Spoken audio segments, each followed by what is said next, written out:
وإذ يرفع إبراهيم القواعد من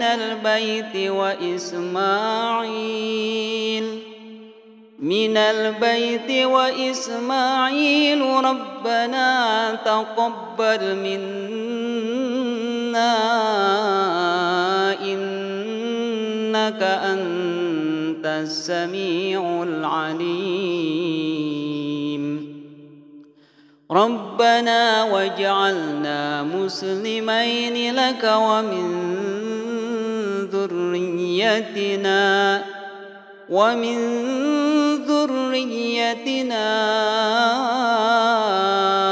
أمة مسلمة لك وأرنا مناسكنا وتب علينا إنك أنت التواب الرحيم. Assalamualaikum warahmatullahi wabarakatuh. Sahabat semuanya, mari bersama-sama kita mengenal lebih dekat. Apa sih Arafah? Nah, Arafah adalah nama sebuah tempat, yaitu tanah yang lapang, datar, gersang, dan juga tandus. Sekitar 25 km ke arah timur kota Mekah dengan luas kurang lebih 3,5 kali 3,5 km atau mencapai 17,95 km persegi. Sumber lain menyebutkan bahwa luas bumi Arafah sekitar 2 kali 4 km atau sama dengan 800 hektar. Sehingga jika dihitung rata-rata setiap 1 meter persegi ditempati 1 orang, maka Arafah akan mampu menampung sebanyak kurang lebih 8 juta jamaah haji. Sahabatku sekalian, di sebelah timur berbatasan dengan pegunungan Taif. Sebelah utaranya membujur rangkaian bukit-bukit setinggi 200 kaki atau kurang lebih 30 meter yang dinamakan Bukit Arafah. Sebelah barat adalah lembah Wadi Urunah dan di bagian selatannya adalah Jabal Rahmah. Untuk diperhatikan bahwa Jabal Rahmah termasuk wilayah Arafah, sedangkan lembah Urunah bukan bagian dari Arafah, sehingga melakukan wukuf di Urunah ini dianggap tidak sah. Sementara di padang Arafah adalah tanah halal, bukan termasuk tanah haram, dan lembah Urunah itulah yang membatasi Arafah dengan tanah haram Mekah. Jadi Arafah adalah termasuk masyair atau tempat menunaikan manasik haji di luar batas tanah haram yang disucikan. Nah, sahabatku sekalian, mengapa dinamakan Arafah? Nah, adapun penamaan Arafah itu sangat erat dengan sejarah perjuangan Nabi Ibrahim alaihissalam. Konon ribuan tahun yang lampau ketika Nabi Ibrahim alaihissalam dan putranya Ismail alaihissalam selesai membangun Ka'bah, oleh malaikat Jibril disuruh untuk tawaf. Mengelilinginya sebanyak berapa kali? 7 kali. Kemudian diajari tentang manasik, mulai dari Safa, kemudian ke Marwah, Mina, Muzdalifah, dan Arafah.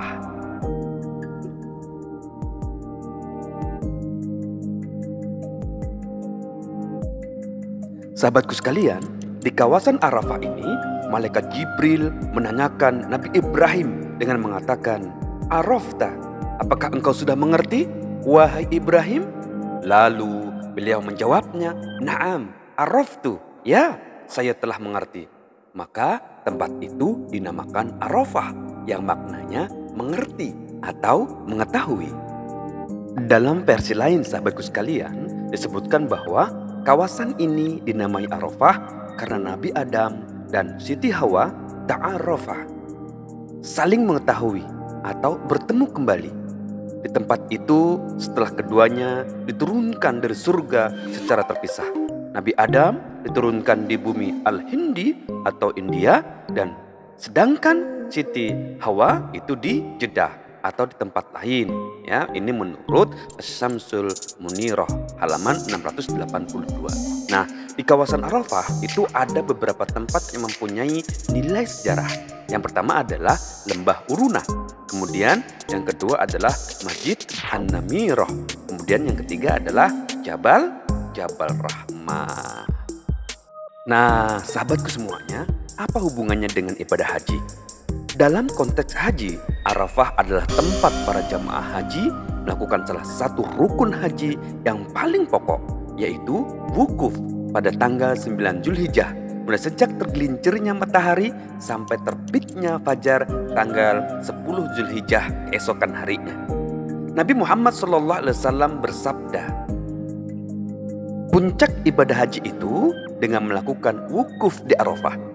Barang siapa yang wukuf sebelum terbit fajar atau tanggal 10 Zulhijjah, maka wukufnya dianggap sah. Hadis riwayat Tirmizi, Abu Daud, dan Ibnu Majah.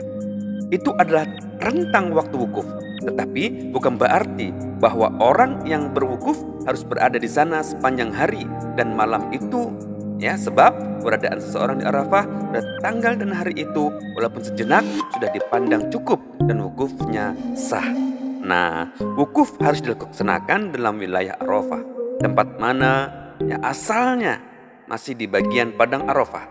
Jika di luar itu, termasuk dalam hal ini yaitu lembah Urunah, maka wukufnya tidak sah. Tempat yang afdol adalah di Sakharat, di kaki bukit Jabal Rahmah. Sebab di sanalah Rasulullah SAW wukuf, seraya bersabda, aku wukuf di sini, yaitu Sakharat, dan seluruh Arafah adalah tempat wukuf.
Allahumma gfirli maghfiratan tasluhu biha sa'ni fid daraini warhamni rahmatan wasi'atan as'adu biha fid daraini wa tub alayya taubatan nasuha la ankuthuha abada wa alzimni sabila al-istiqamati la azighu anha abada.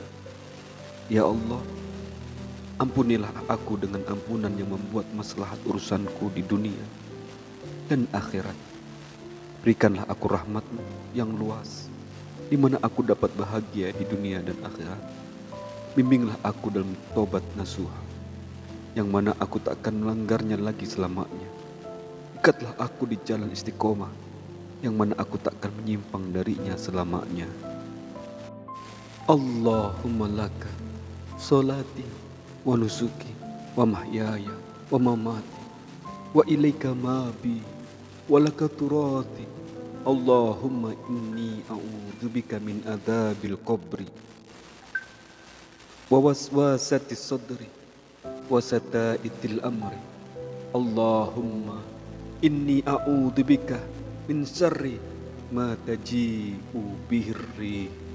Ya Allah, salatku, ibadahku, hidupku, dan matiku hanya untuk-Mu, hanya kepada-Mu tempat pulangku, hanya milik-Mu peninggalanku.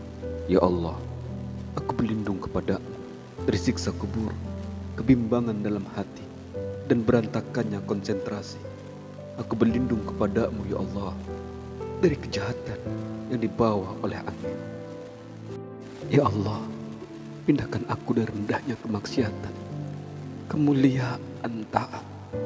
Cukuplah aku dengan halal-Mu dari barang haram-Mu. Genapilah diriku dengan kemurahan-Mu dari zat selain diri-Mu. Terangilah hati dan kuburku, ya Allah. Lindungilah aku dari segala bentuk kejahatan, kabulkanlah segala kebaikan pada diriku ini ya Allah. Aku mohon kepadamu petunjuk, aku mohon kepadamu ketakwaan, aku mohon kepadamu kecukupan, dan aku mohon kepadamu kekayaan. Rabbana atina fid dunya hasanah wa fil akhirati hasanah wa qina adzabannar wa qina adzabannar wa qina adzabannar wa adkhilna al jannata wa al abrar ya azizu ya ghaffar ya rabbal alamin.